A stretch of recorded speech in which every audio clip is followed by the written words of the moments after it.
So அந்த ஃபைட்டை வந்து அவள் பார்த்துட்ருக்கும்போது என்ன ஆகுதுன்னா, அவன் கீழே போய் பார்க்குறா. இவனுங்களாம் எப்படி சொல்கிறது, வெறித்தனமாக ரெண்டு குரூப்பும் சேர்ந்து அடிச்சுக்கிறாங்க. என்னென்னா வந்து இன்ஜினியரிங் காலேஜில் ஒரு ஆர்ட்ஸ் ஸ்டூடெண்ட் போயிட்டு வந்துட்டான் அப்படின்னு சொல்லிட்டு ஒரு கம்ப்ளைண்ட்டில் 2 குரூப்பும் வந்து அடிச்சுக்கிறாங்க. ஸோ இதெல்லாம் கீழே வந்து இவங்க 3 பேர் வந்து பார்த்துட்ருக்கும்போது சிவா வந்து கேட்குறான், நீ என்ன நினச்சிட்ருக்க நான் கேட்டதை பற்றி அப்படின்னு சொல்லிட்டு. நீ என் ஃப்ரெண்டாகவே இரு, ஒன்றும் பிரச்சனை இல்லை அப்படின்னு சொல்லிட்டு லெமுரியா சொல்கிறா. ஆனால் வந்து ரம்யா கேட்குறா, அப்போ என்னை பற்றி அப்படின்னு சொல்லும்போது நீ என் ஃப்ரெண்டு தான்மா அப்படின்னு சொல்லிட்டு சொல்கிறாங்க. ஸோ இவங்க 3 பேர் வந்து ஃப்ரெண்ட்ஸ் ஆகிடுறாங்க. அது வந்து லைஃப் வந்து அப்படியே போயிட்டுருக்கு.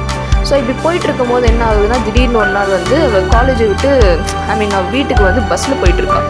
அப்படி போயிட்டுருக்கும் போது இந்த டீ கடை அந்த மாதிரி ரோட் சைடில் இருக்க கடையெல்லாம் பார்க்குறான். அப்படி பார்க்கும்போது இந்த ஸ்மோக்கிங்லாம் நிறைய பேர் பண்ணுறாங்க. ஆனால் வந்து நம்ம நாட்டில் என்ன சட்டம்னா வந்து பப்ளிக் பிளேஸில் ஸ்மோக் பண்ணுறது ரொம்ப தப்பு, அது வந்து பேன் பண்ண விஷயம் அப்படின்னு சொல்லிட்டு நிறைய போஸ்டர்ஸ் எல்லாமே ஒட்டுறாங்க. பட் ஆனாலும் அவள் வந்து எப்படி சொல்கிறதுனா, எல்லா இடத்துலையுமே எல்லா டீ கடையிலையும் பார்த்தாங்கன்னா யாராவது ஒரு 2-3 பேர் அந்த மாதிரி ஸ்மோக் பண்ணிக்கிட்டே தான் இருக்கிறாங்க. அவள் என்ன நினைக்கிறான்னா, இந்த மாதிரி காற்றுல இந்த மாதிரி எப்படி சொல்கிறது ஸ்மோக்கிங் பண்ணுறாங்கல்ல, இதனால் வந்து நிறைய பேருக்கு எத்தனை பேருக்கு ஒரு நோய்கள்லாம் வந்துட்டுருக்கு. அது மட்டும் இல்லாமல் இப்போ ஸ்மோக் பண்ணுறவங்கள கூட அந்த காற்றை வந்து சுவாசிக்கிறவங்களுக்கு தான் அதிகமாக நோய் வருதுன்னு ஒரு சென்சஸ் சொல்லுதுன்னு அவன் நினைக்கிறான். சரின்னு சொல்லிட்டு நம்மளால் எதுவுமே பண்ண முடியாது போல், இதனால தான் நம்ம ஆண்ட்டுக்கும் நிறைய நோய் வந்திருக்கும் போல் அப்படின்னு சொல்லிட்டு அவன் நினச்சிட்டு அப்படியே வீட்டுக்கு போகிறான். அப்படி போகும்போது என்ன ஆகுதுன்னா, நைட்டு டின்னருக்கு வந்து அவங்க ஃபாதர் ஜான் வந்து அவங்கள கூப்பிட்றாங்க லெமுரியாவை. அவளும் வந்து சாப்பிடும்போது கேட்குறாங்க அவங்க, இன்றைக்கி காலேஜ் எப்படி இருந்தது, நல்லா இருந்தது அப்படின்னு சொல்லிட்டு.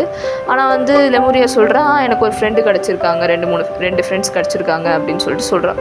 ஓ அப்போ ரொம்ப நல்லா இருக்குமே அப்படின்னு சொல்லிட்டு சொல்லும்போது, அப்போல்லாம் ஒன்றும் இல்லை பெருசாக அப்படின்னு சொல்லிட்டு அவள் வந்து சொல்லிடுறான். அப்படி சொல்லும் போது லெமுரியா அவனுக்கு ஒரு சர்ப்ரைஸ் வச்சுருக்கேன் அப்படின்னு சொல்லிட்டு அங்கே ஒரு பையன் வரான். அவன் யாருன்னா, அந்த ஓரியன்டேஷனில் ஒருத்தனை பார்த்தால அவன் தான் அந்த பையன். ஸோ வந்து ஃபாதர் சொல்கிறாரு, இவன் எனக்கு வந்து சின்ன வயசுலேருந்து தெரியும், நம்ம சர்ச்சில் தான் இருக்கிறான், நம்ம சர்ச்சில் ஒரு ஃபேமிலி இருக்குது, அவங்களோட பையன் அப்படின்னு வந்து லெமுரியாவுக்கு வந்து ஃபாதர் வந்து இன்ட்ரொடக்ஷன் கொடுக்குறாரு அவன்கிட்ட. அப்படி கொடுக்கும்போது என்ன ஆகுதுன்னா, இவன் பேர் வந்து ராபர்ட் அப்படின்னு சொல்லிட்டு சொல்கிறாங்க. அப்படி சொல்லும் போது சரி ஓகே அப்படின்னு சொல்லிட்டு அவங்க 2 பேரும் வந்து ஃப்ரெண்ட்ஸ் ஆகுறாங்க. ஸோ இதெல்லாம் நடந்துகிட்டு இருக்கும் போது என்ன ஆகுதுன்னா, ஒரு டைம் வந்து அந்த காலேஜில் ஒரு கல்ச்சுரல்ஸ் மாதிரி ஒரு விஷயம்லாம் நடக்கணும்.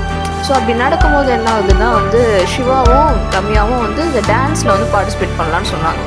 ஸோ வந்து லெமுரியாகிட்ட கேட்கும்போது நீயும் வரியா அப்படின்னு சொல்லிட்டு கேட்கும்போது, இல்லை நம்மளுக்கு ஆட வராது அப்படின்னு சொல்லிட்டு லெமுரியா வந்து சொல்லிடுறான். வேறு என்ன தான் வரும், எனக்கு எதுவுமே வராது, என்னை அப்படியே தனியாக விட்டுருங்க அப்படின்னு சொல்லிட்டு அவள் சொல்கிறா. அப்படி சொல்லும் போது என்ன ஆகுதுன்னா, சிவா சொல்கிறா, நீ ஸ்பீச் பேசு அப்படின்னு சொல்கிறான். இல்லை வேண்டாம், இல்லை நான் உன் டைரியில் பார்த்துருக்கேன், நீ நிறைய எழுதியிருக்க அப்படின்னு சொல்லிட்டு அவன் வந்து சிவா சொல்கிறான். இவன் வந்து ஸ்பீச்சுக்கு கொடுத்துருங்க இவ பேர் அப்படின்னு சொல்லிட்டு இவனே கை தூக்கி சொல்லிடுறான். ஸோ இதனால் இவளுக்கு செம காண்டாயிடுது. ஸோ அப்படி சொல்லும் போது இவளை வந்து திட்டிகிட்டே 2 பேரும் வந்து வெளியே காலேஜ் விட்டு போயிட்டுருக்காங்க. அப்படி போயிட்டுருக்கும் போது என்ன ஆகுதுன்னா, அவங்க ஆண்ட் வராங்க அன்றைக்கி பார்த்து. லெமுரியாவுக்கு வந்து ஒரே ஷாக்கு, என்னடா இது நம்மளை பார்க்க நம்ம ஆண்ட் வந்திருக்காங்களே அப்படின்னு சொல்லிட்டு. அப்புறம் அவங்க ஆண்ட் கிட்ட போய் கேட்குறாங்க, உங்களுக்கு தான் உடம்பு முடியல, நீங்கள் ஏன் இவ்வளோ தூரம் ட்ராவல் பண்ணி வரீங்க அப்படின்னு சொல்லிட்டு கேட்குறாங்க. அப்படி கேட்கும்போது அவங்க ஆண்ட் சொல்கிறாங்க, இல்லைம்மா எனக்கு உன்னை பார்க்கணும் போலே இருந்துச்சு, நான் உன்னை பார்க்க தான் வந்திருக்கேன் அப்படின்னு சொல்லிட்டு வந்திருக்காங்க. ஸோ அவங்க வந்து எப்படி சொல்கிறது, நல்லா பேசிகிட்டு இருக்காங்க. அப்படி பேசும்போது எங்கள் ஃப்ரெண்ட்ஸ் எல்லாம் இன்ட்ரடியூஸ் பண்ணி வைக்கிறா. இதெல்லாம் நடந்துகிட்ருக்கு. அப்படி நடந்துகிட்ருக்கும் போது அவங்க ஆண்ட் வந்து சரி வாமா வீட்டுக்கு போகலாம் அப்படின்னு சொல்லிட்டு ஃபாதர் ஜான் வீட்டுக்கு கூப்பிட்டு போகிறாங்க. அப்படி கூட்டிகிட்டு போகும்போது என்ன ஆகுதுன்னா, அவன் வந்து கேட்குறா, எழிலாம் எப்படி இருக்காங்க அப்படின்னு சொல்லிட்டு. எல்லாம் நல்லா தான் இருக்காங்க, நீ ரொம்ப நல்லா இருக்கியா அப்படின்னு சொல்லிட்டு அவங்க ஆண்ட் வந்து கேட்குறாங்க. நான் இங்கே எனக்கு எல்லாம் ஓகே தான் நினைக்கிறேன் அப்படின்னு சொல்லிட்டு அவள் அப்படி இருக்கான். ஸோ இதெல்லாம் போக என்ன ஆகுதுன்னா, அவங்க ஆண்ட் சொல்கிறாங்க, அவங்க நைட்டு சாப்பிட்டுட்டு நான் மார்னிங் கிளம்பிடுறேம்மா, அவனை பார்க்கணும் போல் வந்துச்சு, அதுக்கு தான் வந்தேன் அப்படின்னு சொன்னாங்க. இல்லை நீங்கள் ஏன் போகிறீங்க, எனக்கு உங்கள் கூடயே இருக்கணும்னு ஆசையாக இருக்குது அப்படின்னு சொல்லிட்டு. இல்லைம்மா நான் போயிட்டு இன்னொரு நாள் கண்டிப்பாக வரேன் அப்படின்னு சொல்லிட்டு அவங்க ஆண்ட்டும் கிளம்பி போயிடுறாங்க. இவளுக்கும் அடுத்த நாள் வந்து இந்த ஸ்பீச் காம்படிஷன் வந்து நடந்துகிட்ருக்கு. அப்படி நடந்துகிட்ருக்கும் போது இவள் போய் பேச ஆரம்பிக்கிறாள். ஆனால் ஆரம்பிக்கும் போதே அவளுக்கு எப்படி சொல்கிறது, இந்த ஃபஸ்ட் டைம் ஸ்டேஜ்னால் நம்மளுக்குலாம் ஒரு பயம் இருக்குல்ல, அந்த பயம் ரொம்ப அதிகமாகி அங்கேயே மயக்கம் போட்டு விழுந்துடுறான். ஸோ அப்படி விழுந்ததுக்கப்புறம் அவள் லைஃப்பில் வந்து பல சேஞ்சஸ் நடக்குது.